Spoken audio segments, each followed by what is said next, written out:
I want to take you on an exploration of the first day of creation. Here I'm showing you what it looks like in the Torah scroll, what the Hebrew looks like, and then my version of a translation. First, let's look at the Torah scroll. This Torah has a magnificent handwriting. I love the sofer who did these. I love what they did with it.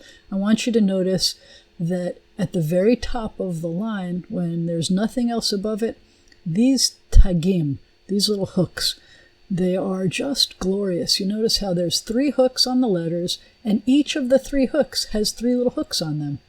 On a normal line where there's something above it, it has 3 hooks on some letters.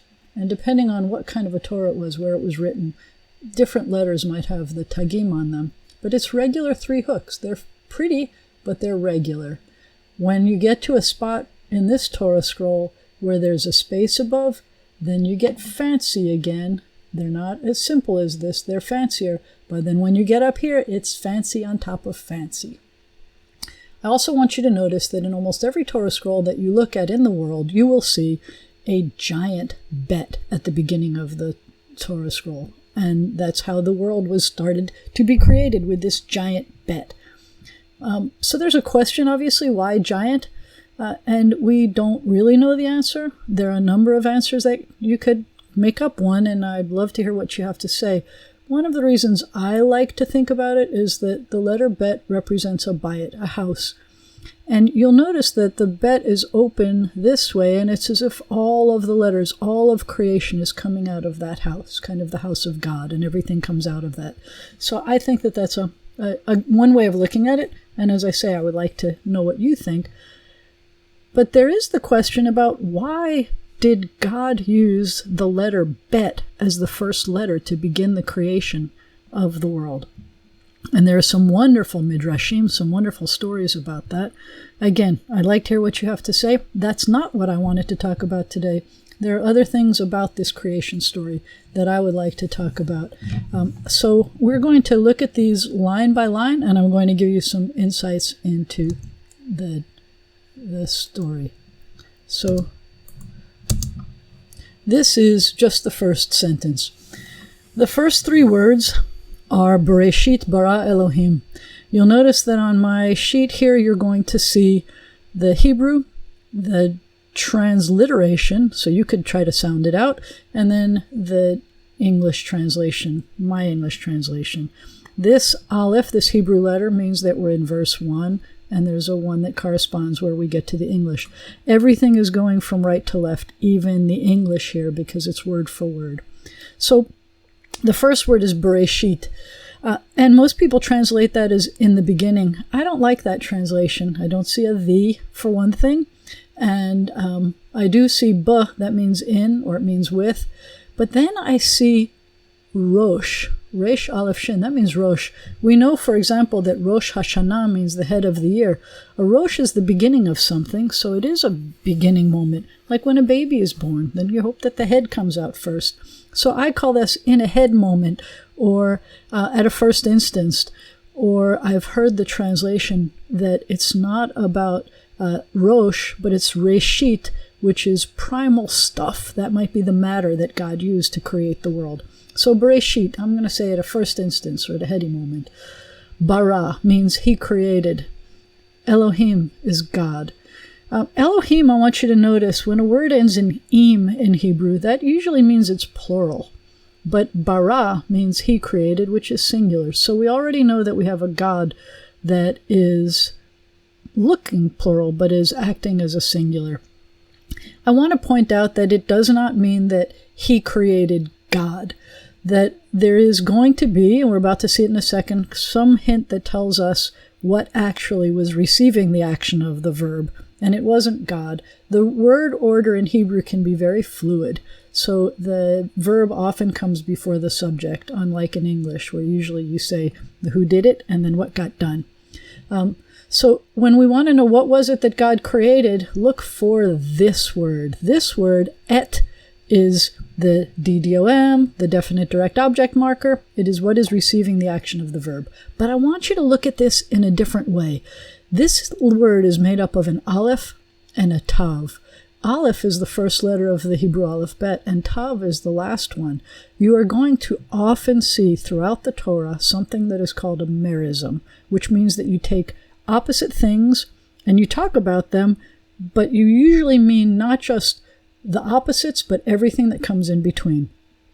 But we can also think of this as, in the beginning, God created Aleph to Tav, everything that exists, and used letters, and the word in Hebrew for letter is ot, which uses these two letters, but a different vowel.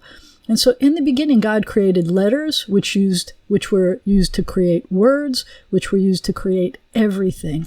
And so if this is all we had, I would be even happy about this. Bereshit bara Elohim Aleph to Tav. But that's not what it says. It says in the beginning, or at a heady moment, God created, what did he create? Hashamayim, the skies. It's another im word. Ve'et, and haaretz, the land.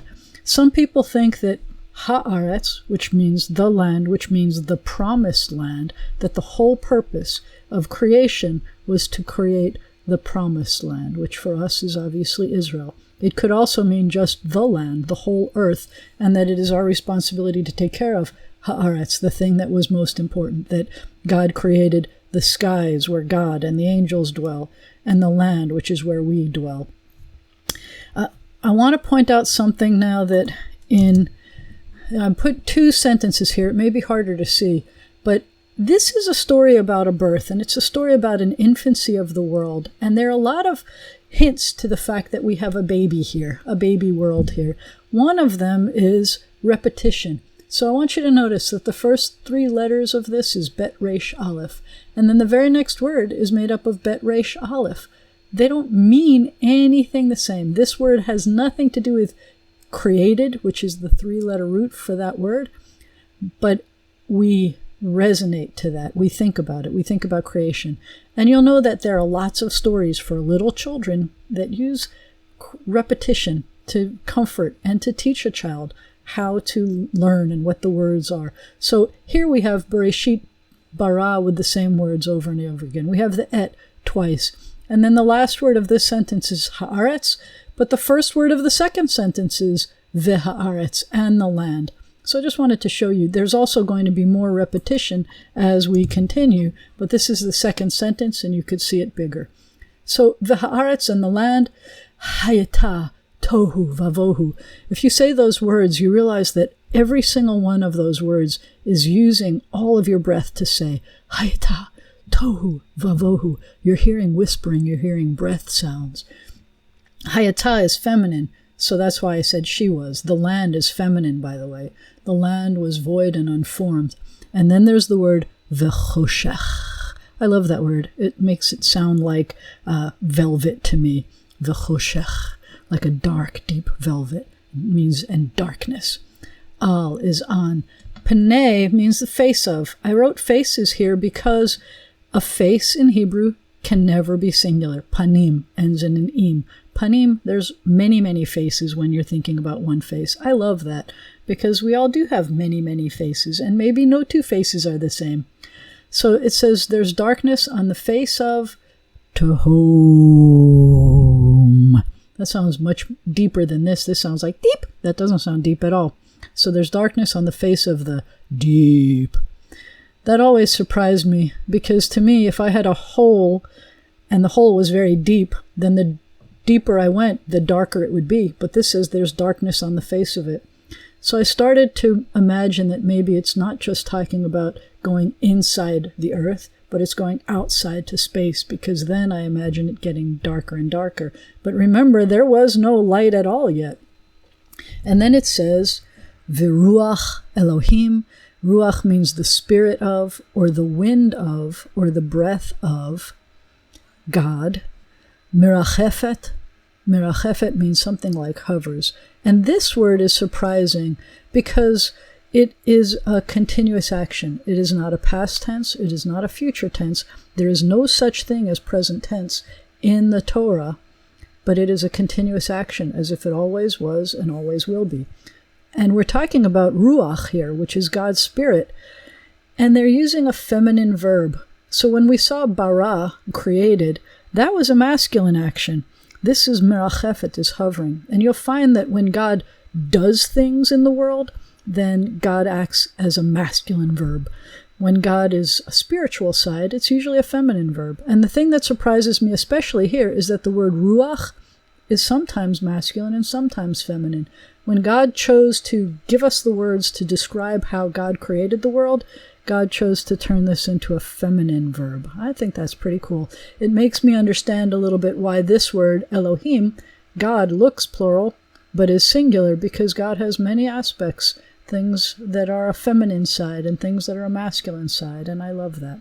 So it says that the Spirit of God is hovering al paneh, on the face of, it's another repetition here, hamayim, on the face of the waters. It's another word that's never singular. You don't have one water in your hand. It's always plural. So there's Spirit hovering on the face of the waters. Vayomer Elohim, and God said, God said, be light. This one I absolutely love. Most people think of, let there be light, and it booms and it makes you tremble in your seat. But there's no reason why God had to shout it. God could say, like a breath, be light, yehi or, be light. And when God said, be light, vayhi or, and there was light. So this brings up another point. There are some verbs, I told you, there's no present tense, there's a past tense and a future tense. There are some verbs that are written in Hebrew, and it's the only, and only biblical Hebrew, and it's the only language I know of that does this, where it looks like a future tense verb, but you're supposed to understand it as past tense. And sometimes they have verbs that look like past tense, but you're supposed to understand it as future. So this says, and God said, but it looks like it says, and God will say. And this says, and it was, and it looks like it says, and it will be. And I can't think of a better image of how to show that the Torah is eternal than having words that look like the past, but you understand as the future, and look like the future, but you understand as the past. The fourth sentence says, Vayar Elohim, and God saw. Et, there's that aleph to tav again, et haor, God saw the light. Ki tov, because it was good. You can translate it as that it was good. Tov, ki tov. And so you have a lot of repetition again. We had yar, we had or, and we have tov, and the next word is vayavdel. And this concept over here really gets to me. It says, Vayavdel Elohim, and God separated ben haor uven hachoshech, between the light and between the darkness. I am always surprised when I see that. My mind gets blown, because if I'm in a dark room and I turn on a light, there's no more darkness. But here we have light and dark existing somehow together, and God has to separate the two of them. And that just makes me very happy to think about that. I love knowing that I have no real idea of what happened. I love knowing that it's kind of beyond my understanding. And I love seeing these words every single time and thinking about them anew. And then the last sentence says, Vayikra Elohim laor yom. This is another one of those verbs that looks like it is a future, but you understand it as a past. And God called laor, he called to the light, yom, day. The idiom about naming something is calling to, and I love that. Imagine that there's something there, and God just calls to it, and then it becomes its name. That's just obvious after you've thought about it, but it's a wonderful way of doing that. And that idiom is used in many languages where you say, well, how are you called, or how do you call yourself? But in this case, this is how God gives things names. Vayikra Elohim laor yom, and God called to the light, yom. V'lachoshech kara laila, and to the darkness he called. I want you to notice that this word means he called, and this word means he called. This one is written in the past tense, and it means the past tense. This one is written in the future tense, and it means the past tense. They actually don't call it past and future. They call this imperfect, which means an incomplete action, and they call this perfect, which means a completed action. So, lachoshech kara laila, to the darkness God called light. I think it is amazing that the words that God used to name the things when the world was in its infancy are using the same sounds that an infant would make. So Yom and Laila are suckling sounds.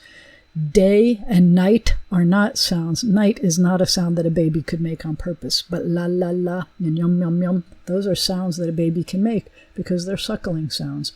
If you look at the next few days, you will find that as God names things each day, the names get sophisticated in the same way that every human child on earth sounds could get sophisticated.